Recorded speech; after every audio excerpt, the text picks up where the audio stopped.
Silver ലൈനിന് പകരം അതിവേഗ റെയിൽപാതയുമായി കേന്ദ്ര സർക്കാർ വരികയാണല്ലോ. പിണറായിയുടെ സ്വപ്നമാണ് 1,00,000 കോടി മതിപ്പ് മൂല്യമുള്ള ഒരു പദ്ധതി നടപ്പാക്കണം. കാരണം സിൽവർ ലൈൻ പദ്ധതി ഓർക്കുന്നില്ല, കേരളത്തിലെ 10,000-കണക്കിന് കുടുംബങ്ങളെ ഭയപ്പെടുത്തിയ പിണറായിയുടെ ശബ്ദം കേരളയിൽ വരും കേട്ടോ, ഓർക്കുന്നില്ലേ? അത് പറഞ്ഞപ്പോൾ കേരളത്തിലെ 10,000-കണക്കിന് കുടുംബങ്ങളുടെ സ്വാസ്ഥ്യം നഷ്ടപ്പെട്ടു. അവരറിയാതെ അവരുടെ പുരയിടങ്ങളിൽ കയറി മഞ്ഞക്കുറ്റിയടിച്ചു. അവരുടെ വീട് വിൽക്കാൻ പറ്റില്ല, ഒരു ലോൺ എടുക്കാൻ പറ്റില്ല. അങ്ങനെ കേരളത്തിൽ വലിയ അരക്ഷിതാവസ്ഥ ഉണ്ടാക്കിയ പദ്ധതി പ്രഖ്യാപനമായിരുന്നു സിൽവർ ലൈൻ. എന്തൊരു ഭരണകൂട ഭീകരത, ഗുണ്ടായിസമാണ് പിണറായി സർക്കാർ നടത്തിയത്. ഓരോരുത്തരുടെ വീട്ടിലോട്ട് കയറിയിട്ട് വീടിൻ്റെ അടുക്കള വരെ മഞ്ഞക്കുറ്റിയിട്ടു. എന്നിട്ട് ജനങ്ങൾക്ക് വേണ്ടി, ജനങ്ങൾ ആഗ്രഹിക്കാത്ത, ജനങ്ങൾ തിരസ്കരിച്ച ഒരു പദ്ധതി നടപ്പാക്കുമെന്ന് പിണറായി വിജയനും കേരളത്തിലെ ഇടതുപക്ഷ സർക്കാരും വാശി പിടിച്ചതിൻ്റെ പിന്നിൽ എന്തായിരുന്നു ലക്ഷ്യം അറിയുമോ? കാരണം സിൽവർ ലൈൻ പദ്ധതിക്ക് 1.26 ലക്ഷം കോടി രൂപയായിരുന്നു ചിലവ്. ഒന്ന് ആലോചിച്ച് നോക്കണം, ഒന്ന് എഴുതി കൂടണം. 1.26 ലക്ഷം കോടി, എത്ര പൂജ്യമുണ്ടെന്ന് ആലോചിക്കണം. നോക്കൂ, നമ്മുടെ നാട്ടിലെ ഏതൊരു പദ്ധതിക്കും കമ്മീഷനുണ്ടെന്നേ. ഒരു 1.26 ലക്ഷം കോടിക്ക് 10% കമ്മീഷൻ എന്ന് പറഞ്ഞാൽ ഏതാണ്ട് 12,000 കോടി രൂപയാണ് 10% കമ്മീഷനുണ്ട് കിട്ടുക. കേരളത്തിൽ CPM-ന് അല്ലെങ്കിൽ ഇതുമായി ബന്ധപ്പെട്ട അധികാര സ്ഥാനങ്ങളിലിരിക്കുന്നവർക്കെല്ലാം പങ്ക് കിട്ടും.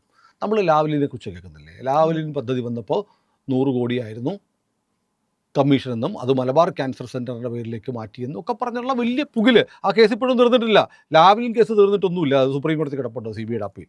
അത് കേന്ദ്ര സർക്കാരിൻ്റെ മേഴ്സിയിലുണ്ട്. നമ്പറിൽ മാറ്റി വെച്ചൊരു അങ്ങനെ മാറ്റി കാരണം CBIക്ക് ഒരു താല്പര്യമില്ല. അവസാനം ആ കേസ് സുപ്രീം കോടതി തള്ളിക്കളയും. കാരണം നിങ്ങൾക്ക് ആവശ്യമില്ലാത്ത കേസ് കൊണ്ട് വിട്ടിരിക്കുന്നതിന് എടുത്ത് ഫയൽ തോട്ടിക്കളയെന്ന് സുപ്രീം കോടതി ഒരു ദിവസം പറയുമോ എന്നും ഭയപ്പെടുന്ന ഒരാളാണ് ഞാൻ. ഏതായാലും അതങ്ങനെയാണ്. അപ്പോൾ ഇത്ര വലിയൊരു പദ്ധതിയായിരുന്നു, ഇത്ര 1.26 ലക്ഷം കോടിയുടെ പദ്ധതിയായിരുന്നു സിൽവർ ലൈൻ. അത് നടപ്പാക്കാൻ വാശി പിടിച്ച് അവസാനം വരെ ശ്രമിച്ച് അവസാനം കേന്ദ്ര റെയിൽവേ മന്ത്രാലയം അത് തള്ളിയതോടുകൂടി പിണറായിയുടെ സ്വപ്നം തകർന്നുപോയി. എന്നിട്ടും വിട്ടില്ല, നടപ്പാക്കും എന്ന് പറഞ്ഞുകൊണ്ടിരുന്നു. കേരളത്തിലെ എത്ര സ്ഥലങ്ങളിൽ എത്ര ജനങ്ങളാണ് അതിഭീകരമായ മർദ്ദനത്തിന് ഇരയായത്. കേരളത്തിൽ ഈ ബംഗാളിൽ CPM-ൻ്റെ തകർച്ചയ്ക്ക് കാരണമായ നന്ദിഗ്രാം പോലെ ഉള്ള ഒരു പദ്ധതിയായിട്ടത് മാറുമായിരുന്നു. പക്ഷേ ഇപ്പോൾ നോക്കൂ, കഴിഞ്ഞ 10 വർഷം പിണറായിയുടെ ഭരണം നീണ്ടു. 10ാം വർഷം പിണറായി വീണ്ടും തെരഞ്ഞെടുപ്പിനെ നേരിടുമ്പോൾ ഈ കേരളയിലെ കാര്യമൊക്കെ മലയാളി മറന്നിരിക്കുകയായിരുന്നു. അപ്പോൾ പുതിയ പദ്ധതി പ്രഖ്യാപിച്ച് regional rapid transit system RRTS എന്ന് പറയുന്ന പുതിയ പദ്ധതി പ്രഖ്യാപിച്ചത് വഴി പഴയ മഞ്ഞക്കുറ്റി വീണ്ടും ആളുകളുടെ ഓർമ്മയിലേക്ക് കൊണ്ടുവന്നിരിക്കുകയാണ് പിണറായി വിജയൻ. ഇന്നലെ മന്ത്രിസഭാ യോഗം ചേർന്നിട്ട് ഞങ്ങളിത് നടപ്പാക്കും, 12 വർഷം കൊണ്ട് നടപ്പാക്കും, 538 കിലോമീറ്റർ ദൈർഘ്യമുള്ള പദ്ധതി നടപ്പാക്കും എന്നൊക്കെ പറയുമ്പോൾ പെട്ടെന്ന് ആളുകളുടെ മനസ്സിലേക്ക് മഞ്ഞക്കുറ്റിയുടെ ഓർമ്മ വന്നു, ആ ഭീകരാവസ്ഥ ഓർമ്മ വന്നു. കാരണം പ്രതിപക്ഷം ചോദിച്ചു, നിങ്ങൾ 10 വർഷം ഭരിച്ചിട്ട് കേരളത്തിൽ നിങ്ങളുടെ 10 വർഷക്കാലത്തെ അടയാളപ്പെടുത്തുന്ന ഒരു വമ്പൻ പദ്ധതി കാണിക്കാമോ എന്ന് ചോദിച്ചപ്പോൾ ഒന്നും കാണിക്കാനില്ല. അപ്പോഴാണ് പറഞ്ഞത്, ഞങ്ങൾ വന്നാൽ ഈ പദ്ധതി നടപ്പാക്കും. അപ്പോൾ ഈ കുറ്റിയൊക്കെ അവിടെ തന്നെ, ഈ കുറ്റി പോകുന്ന വഴിക്ക് തന്നെ ഉണ്ടാക്കുമെന്നാണ് പിണറായി വിജയൻ പറയുന്നത്. അപ്പോൾ ഓർക്കണം, മഞ്ഞക്കുറ്റി പുരയിടത്തിൽ അടിക്കപ്പെട്ട 10,000-കണക്കിന് ആളുകളെ വീണ്ടും പിണറായി വിജയൻ സർക്കാർ വെല്ലുവിളിക്കുകയാണ്. നിങ്ങളുടെ പറമ്പിലിട്ടിരിക്കുന്ന കുറ്റിയിലൂടെ RRTS എന്നുള്ള പദ്ധതി ഓടിക്കും. ഇതിനകത്ത് വേറൊരു രസകരമായ കാര്യമുണ്ട്. കാരണം പിണറായി വിജയൻ്റെ മെട്രോ റെയിലിനെ പൊളിച്ചു കൊടുത്ത് റെയിൽവേ അംഗീകരിച്ചില്ല. ഇപ്പോൾ അതുകൊണ്ട് പിണറായി ഇപ്പോൾ ചെയ്യുന്നതെന്നറിയോ?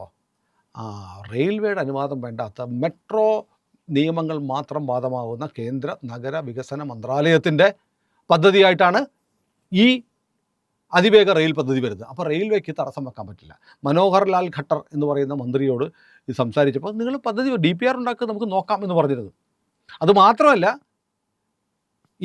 മെട്രോമാൻസ് ശ്രീധരൻ ഇതിനൊരു ബദൽ പദ്ധതി നിർദ്ദേശിക്കുകയും അത് കേന്ദ്ര സർക്കാരിൻ്റെ മുന്നിൽ വെക്കുകയും ചെയ്തപ്പോൾ കേന്ദ്ര റെയിൽവേ മന്ത്രി അതുമായി പ്രൊസീഡ് ചെയ്യാനും ആ പദ്ധതിക്ക് ആയിട്ട് മുന്നോട്ട് പോകാൻ പറയും. ഡൽഹി മെട്രോ റെയിലിൻ്റെ ഓഫീസ് ഫെബ്രുവരി മാസം 2-ാം തീയതി പട്ടാമ്പിയിൽ തുറന്ന് പ്രവർത്തനം ആരംഭിക്കാനിരിക്കുകയും ചെയ്യുകയാണ്. അപ്പോൾ ഈ പുതിയ പദ്ധതി വന്നാൽ, കേന്ദ്രത്തിൻ്റെ പദ്ധതി വന്നാൽ കേരളത്തിലെ ഈ പദ്ധതി നടപ്പാക്കാൻ കഴിയില്ലല്ലോ എന്ന് മനസ്സിലാക്കിയിട്ട് പിണറായി ഒരു മുഴം മുമ്പേ എറിയുകയാണ്.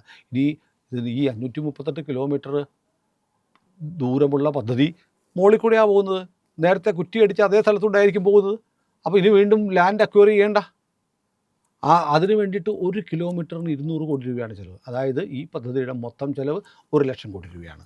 മെട്രോ 1 ലക്ഷം കോടി പറയുന്നു, അത് പണിത് വരുമ്പോഴത്തേക്ക് 12 വർഷം കൊണ്ടാണ് പൂർത്തിയാവുന്നത്. മറ്റേത് സിൽവർ ലൈൻ ആണെങ്കിൽ DPR അംഗീകരിച്ച് കഴിഞ്ഞാൽ 5 വർഷം കൊണ്ട് പൂർത്തിയാവുമെന്നാണ് പറയുന്നത്. ഈ ശ്രീധരൻ ഇപ്പോൾ ആരംഭിക്കാൻ പോകുന്ന കേന്ദ്ര സർക്കാരിൻ്റെ പിന്തുണയുള്ള പദ്ധതിക്ക് 5 വർഷമാണ് കാലാവധി.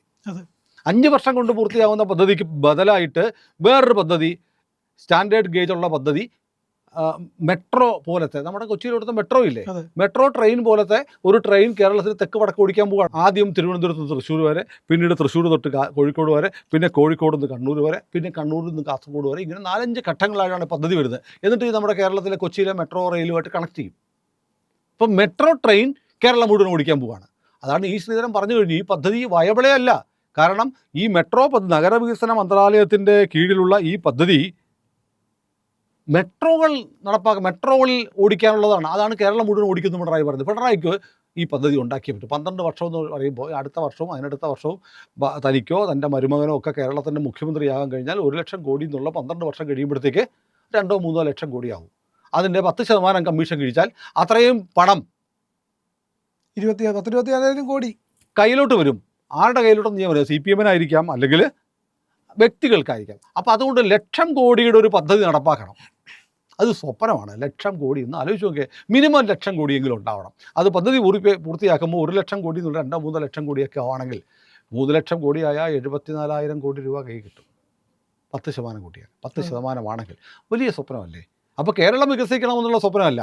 കേരളത്തിലെ ഒരു വലിയ പദ്ധതിയുടെ പേരിൽ ലക്ഷക്കണക്കിന് 10,000-കണക്കിന് കോടി രൂപ കമ്മീഷൻ അടിക്കാൻ കേരളത്തിലെ ഇടതുപക്ഷ സർക്കാർ മുന്നോട്ട് വെക്കുന്ന ഒരു പദ്ധതിയാണ് ഇപ്പോൾ RRTS എന്ന് പറയുന്നത്. ഞാൻ പറയുന്നു, ഇത് ഇടതുപക്ഷ ജനാധിപത്യ മുന്നണി സർക്കാരും മുന്നണിയും എടുത്തിട്ട് മണ്ടൻ തീരുമാനമാണ്. കാരണം ഈ പദ്ധതി നടപ്പാക്കുമെന്ന് പറഞ്ഞ് വോട്ട് ചോദിക്കാൻ ഇറങ്ങിയാൽ നിങ്ങളുടെ വോട്ടുകൾ നഷ്ടപ്പെടുത്തുകയുള്ളൂ. കാരണം കേരളത്തിൽ മുഴുവൻ ഈ മഞ്ഞക്കുറ്റി അനുഭവങ്ങൾ വീണ്ടും ആളുകളുടെ ഓർമ്മയിലേക്ക് കൊണ്ടുവരാൻ, അതിൻ്റെ പേരിൽ ഈ സർക്കാർ നടത്തിയിട്ടുള്ള ജനവിരുദ്ധമായ നിലപാടുകൾ ഓർമ്മിക്കാൻ, അതിൻ്റെ പേരിൽ ആസൂത്രണം ചെയ്ത വലിയ കമ്മീഷൻ കൊള്ളയെക്കുറിച്ച് ഓർമ്മിക്കാൻ, പോലീസ് വേട്ട ഓർക്കാൻ ഇതിനൊക്കെ സഹായിക്കും. എനിക്കറിയില്ല ആരാണ് ഈ CPM സർക്കാരിൻ്റെ PR നോക്കുന്നത്, എനിക്കറിയില്ല. ഇത്തരം ജനവിരുദ്ധമായ വലിയ തിരിച്ചടി ഉണ്ടാക്കുന്ന ഒരു പ്രഖ്യാപനം നടത്തുക എന്ന് പറഞ്ഞാൽ ആത്മഹത്യാപരമാണ്. എങ്ങനെയും ഇനി അധികാരത്തിൽ കയറണമെന്ന് ആഗ്രഹിക്കുകയാണോ, അത് എങ്ങനെയും അധികാരത്തിൽ നിന്ന് പുറത്തോട്ട് പോകണമെന്ന് ആഗ്രഹിക്കുകയാണോ പിണറായി ചെയ്യുന്നതെന്ന് മനസ്സിലാവുന്നില്ല. കാരണം പിണറായി വിജയൻ്റെ സർക്കാർ എടുത്തിട്ടുള്ള കഴിഞ്ഞ 10 വർഷം കാലം എടുത്തിട്ടുള്ള ജനവിരുദ്ധമായ നിലപാടുകൾ ഒരുപാടുണ്ട്. കറുത്ത ഉടുപ്പിട്ടാൽ പിടിച്ച് അകത്തിടുന്ന പരിപാടി ഉണ്ടായിരുന്നു. ഇതെല്ലാം ആളുകൾ മറന്നിട്ടൊന്നുമില്ല. പാവപ്പെട്ട യൂത്ത് കോൺഗ്രസ്സുകാരെ പിടിച്ചിട്ട് ചെടിച്ചട്ടി കൊണ്ട് അടിച്ചിട്ട് ജീവൻ രക്ഷാപ്രവർത്തനം എന്ന് പറഞ്ഞ് നടത്തിയ ഒരു പ്രഹസന യാത്രയുണ്ട്. ആളുകൾ ഇങ്ങനെ ബാലനൊക്കെ പറഞ്ഞെന്താ, മുഖ്യമന്ത്രി ആസനസ്ഥനായ ഈ വണ്ടി കാണാൻ ആളുകൾ ക്യൂ നിൽക്കും എന്നൊക്കെ പറഞ്ഞാൽ ആ വണ്ടി എവിടെയാണോ തുരുമ്പെടുത്ത് പോയി കാണും, ഷെഡിൽ പോലും ഇല്ല, ഒരിടത്തും കാണാനില്ല.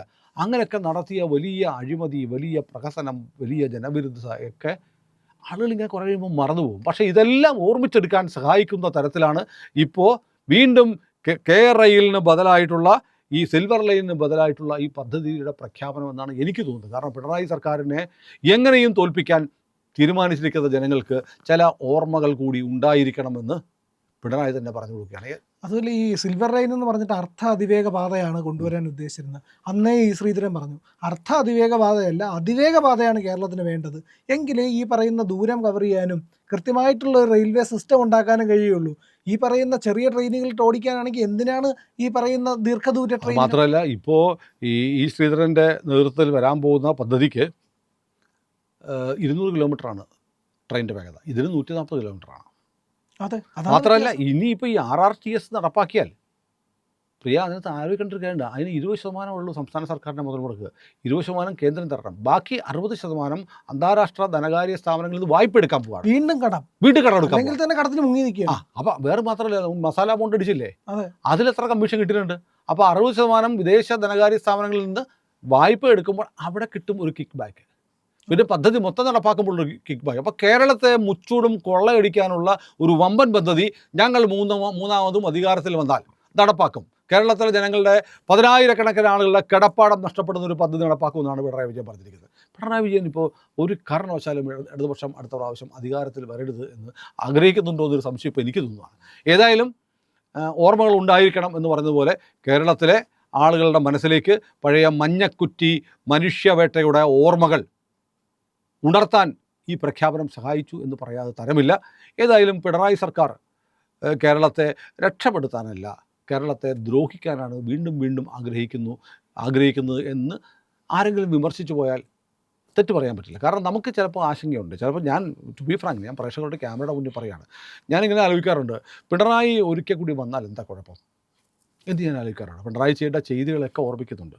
പക്ഷേ രണ്ട് ദുഷ്ടന്മാരിൽ നമുക്ക് രണ്ട് ദുഷ്ടന്മാരെ സ്വീകരിക്കാൻ മാർഗമുള്ളൂ എന്നിരിക്കെ അപ്പോൾ താരതമ്യേന ദുഷ്ടത കുറഞ്ഞ ഒരാളെ സ്വീകരിക്കുക എന്നുള്ളതാണ്. എന്നിട്ട് ആ ദുഷ്ടനെ നിയന്ത്രിക്കാനുള്ള ഒരു ശക്തി ഉണ്ടാക്കിയെടുക്കുക കൂടിയാണ്. ഇപ്പോൾ കേരളം ഇസ്ലാമിക ഭരണത്തിലേക്ക് പോകുന്നതിനെ നമുക്ക് ഒരിക്കലും അംഗീകരിക്കാൻ പറ്റില്ല. കഴിഞ്ഞ ദിവസം കെ സി വേണുഗോപാൽ ചോദിക്കുന്നത് കേട്ടോ, കേരളത്തിലെ മുസ്ലിങ്ങളും ക്രിസ്ത്യാനികളും കൂടെ ചേർന്ന 50% ജനസംഖ്യയുണ്ട്, BJPക്ക് കേരളം ഭരിക്കാമെന്ന സ്വപ്നം വേണ്ട. ഇയാൾ പച്ചയ്ക്ക് വർഗീയത പറയുകയല്ലേ, ഞങ്ങൾ മുസ്ലിങ്ങളും ക്രിസ്ത്യാനിയും ഒന്നിച്ചു നിൽക്കും. അതും മതേതരത്വം, അത് ജനാധിപത്യം. ബാക്കി 50% ഹിന്ദുക്കളെ നീ എന്നും വിചാരിച്ച ഒരു പിണ്ണാക്ക് നടക്കുകയല്ലെന്നാണ് കെ സി വേണുഗോപാൽ എന്ന് പറഞ്ഞ ഇയാൾ പറയുന്നത്. അത് വെല്ലുവിളിയാണ്. കേരളത്തിലെ 50% വരുന്ന ഹിന്ദുക്കളോടുള്ള വെല്ലുവിളിയാണ് കെ സി വേണുഗോപാൽ നടത്തിയിരിക്കുന്നത്. ക്രിസ്ത്യാനിയും മുസ്ലിമും 50% ഉണ്ട്, BJP അധികാരത്തിൽ വരില്ല എന്ന് പറഞ്ഞാൽ ഹിന്ദുക്കളെ എത്ര നിസ്സാരമായി അഗണ്യ കോടിയിലാണ് ഈ മനുഷ്യൻ കണ്ടിരിക്കുന്നത്. ഇയാൾക്ക് വോട്ട് ചെയ്തിട്ടുള്ള ഹിന്ദുക്കൾ ആലോചിക്കണം, ഇയാളിലെ പോലെ ഹിന്ദു വിരുദ്ധനായ ഒരു രാഷ്ട്രീയ നേതാവിനെ നമ്മൾ അംഗീകരിക്കേണ്ടതുണ്ടോ? മാത്രമല്ല മറ്റൊരു നേതാവ് പറഞ്ഞില്ല, ഇന്ത്യ ഇസ്ലാമിക രാജ്യമായാൽ എന്താണ് കുഴപ്പം എന്ന് മറ്റൊരു കോൺഗ്രസ് നേതാവ് ചോദിക്കുന്നു. അപ്പോൾ അങ്ങനെ ഇരിക്കുമ്പോഴാണ് എന്താ പിന്നെ പിണറായി അല്ലേ ഭേദം എന്ന് ചിലർക്കെങ്കിലും തോന്നുന്നത്. പക്ഷേ ഇവിടെ ഈ പിണറായിയോ സതീശനോ അല്ലെങ്കിൽ വേണുഗോപാലോ അല്ലെങ്കിൽ രമേശ് ചെന്നിത്തലയോ എന്ന ചോദ്യത്തിനപ്പുറത്ത് വളരെ നിർണായകമായ ഒരു മാറ്റം ഉണ്ടാകുന്നുണ്ട്. ആളുകളിൽ വലിയ മാറ്റമുണ്ട്. കാരണം എന്താണെന്നറിയോ, BJP എന്ന് പറയുന്ന ഒരു ശക്തി ഇവിടുത്തെ മൂന്നാമത്തെ പ്രബല ശക്തിയായി വളർന്നു വന്നിട്ടുണ്ട്. BJPക്ക് ആഞ്ഞു പിടിച്ചാൽ ഒരു 25 സീറ്റ് വരെ നേടാമെന്ന് പറഞ്ഞിട്ടുള്ളത് പിണറായി വിജയൻ്റെ പോലീസാണ്, സ്പെഷ്യൽ ബ്രാഞ്ചാണ്. അങ്ങനെ BJP ഒരു 20 സീറ്റ് BJP കിട്ടിയാൽ കേരളത്തിൽ ഉണ്ടാകാൻ പോകുന്നത് തൂക്കുമന്ത്രിസഭയാണ്. പിണറായി വിജയനും ഭരിക്കത്തില്ല, സതീശനും ഭരിക്കത്തില്ല, ജമാഅത്തെ ഇസ്ലാമിയും ഭരിക്കത്തില്ല, പോപ്പുലർ ഫ്രണ്ടും ഭരിക്കത്തില്ല. അതൊരു വലിയ കാര്യമാണ്. അപ്പോൾ നമ്മൾ തിരിച്ചറിയേണ്ടത് കേരളത്തിലെ ജനങ്ങൾ പിണറായി വിജയനാണ് UDFിനേക്കാളും ഭേദപ്പെട്ട ഓപ്ഷൻ എന്ന് തീരുമാനിക്കുന്നതിന് പകരം എടുക്കേണ്ട തീരുമാനം ഇത്തരം ജനവിരുദ്ധമായ, ജനങ്ങളെ ദ്രോഹിക്കാൻ വേണ്ടിയുള്ള, ജനങ്ങളെ കൊള്ളയടിക്കാനുള്ള പദ്ധതികൾ നടപ്പാക്കുന്ന രാഷ്ട്രീയ പാർട്ടികളുടെ സർക്കാരുകൾ ഉണ്ടാവാതിരിക്കാൻ ഇക്കുറി വോട്ട് ഞാൻ പരസ്യമായി പറയുക BJPക്ക് ചെയ്യണം. ഉറപ്പായിട്ടും BJPക്ക് പരമാവധി MLAമാരെ നിയമസഭയിൽ എത്തിച്ചു കൊടുക്കേണ്ടത് കേരളം നിലനിൽക്കാൻ ആവശ്യമാണ്. കേരളത്തിൻ്റെ ഈ ജനാധിപത്യ ഫാബ്രിക്, യഥാർത്ഥ മതേതരത്വം കേരളത്തിൽ നിലനിൽക്കണമെങ്കിൽ, കേരളത്തിലെ ഹിന്ദുക്കൾക്ക് ഈ നാട്ടിൽ ജീവിച്ചു പോകണമെങ്കിൽ, കേരളത്തെ കൊള്ളയടിച്ച് തിന്നാനുള്ള രാഷ്ട്രീയ പാർട്ടികളെ അകറ്റി നിർത്തണമെങ്കിൽ ഇക്കുറി വോട്ട് BJPക്ക് കൊടുക്കണമെന്ന് പറയാൻ എനിക്കൊരു മടിയുമില്ല. അതിൻ്റെ പേരിൽ ഇന്ത്യ ലൈവ് എന്നുള്ള ചാനലിലെങ്കിൽ രാഷ്ട്രീയ പാർട്ടിയുടെ ചാനലാണെന്ന് ആക്ഷേപിച്ചാലും കുഴപ്പമില്ല. കാരണം ചിലപ്പോൾ രാഷ്ട്രീയമായ തീരുമാനങ്ങളും നമ്മൾ എടുക്കേണ്ടി വരും. കാരണം BJPയെ സംബന്ധിച്ച് BJP ഇപ്പോൾ വിന്നബിലിറ്റിയുള്ള പാർട്ടിയാണ്. സംസ്ഥാന പോലീസിൻ്റെ സ്പെഷ്യൽ ബ്രാഞ്ചിൻ്റെ റിപ്പോർട്ട് നമ്മളാണ് ആദ്യം ചർച്ച ചെയ്തത്. എൻ്റെ കോപ്പിയുണ്ട്. വളരെ കൃത്യമായി പറയുന്നു, 36 മണ്ഡലങ്ങളിൽ BJP നിർണായക ശക്തിയാണ്. 25ഓളം സീറ്റുകളിൽ BJPക്ക് ജയിച്ചു വരാൻ കഴിയുമെന്ന് സംസ്ഥാന പോലീസ് പിണറായി വിജയനോട് പറഞ്ഞിട്ടുണ്ട്. ആ തീരുമാനം സാർത്ഥകമാക്കാനുള്ള പ്രവർത്തനം കേരളത്തിലെ ജനാധിപത്യ വിശ്വാസികൾ രാഷ്ട്രീയം മാറ്റിവെച്ച് എടുത്താൽ കേരളം കൊള്ളയടിക്കാൻ ഇടത് വലത് മുന്നണികൾക്ക് കഴിയില്ല. അത്തരമൊരു തീരുമാനത്തിലേക്ക് എത്താൻ നമ്മുടെ ആളുകൾക്ക് കഴിയട്ടെ. അതിന് സഹായിക്കുന്നൊരു നിലപാട് ഇന്ത്യ ലൈവിന് എടുക്കാൻ കഴിഞ്ഞെങ്കിൽ ഞാൻ അതിൽ അഭിമാനിക്കുന്നു എന്ന് എനിക്ക് പറയാനുള്ളൂ. ഏതായാലും ഇന്ത്യ ലൈവിനെ നിങ്ങൾ സഹായിക്കണം. നമ്മുടെ ചാനൽ സബ്സ്ക്രൈബ് ചെയ്യാൻ മറക്കാതിരിക്കുക. ഒരുപാട് പേർ ചാനൽ കാണുന്നുണ്ട്, കണ്ടിട്ടങ്ങ് പോവുകയാണ്. അതുപോരാ, നമ്മുടെ IND എന്നുള്ള നമ്മുടെ ലോഗോയിലൊന്ന് വിരലമർത്തുക, അപ്പോൾ തെളിഞ്ഞ് വരുന്ന സബ്സ്ക്രിപ്ഷൻ ബാറിൽ അമർത്തുക. തൊട്ടുപുറത്തൊരു ബെൽ ഐക്കണുണ്ട്, അവിടെയും വിരലമർത്തിയാൽ നമ്മുടെ ചാനൽ സബ്സ്ക്രൈബ് ചെയ്യാൻ കഴിയും.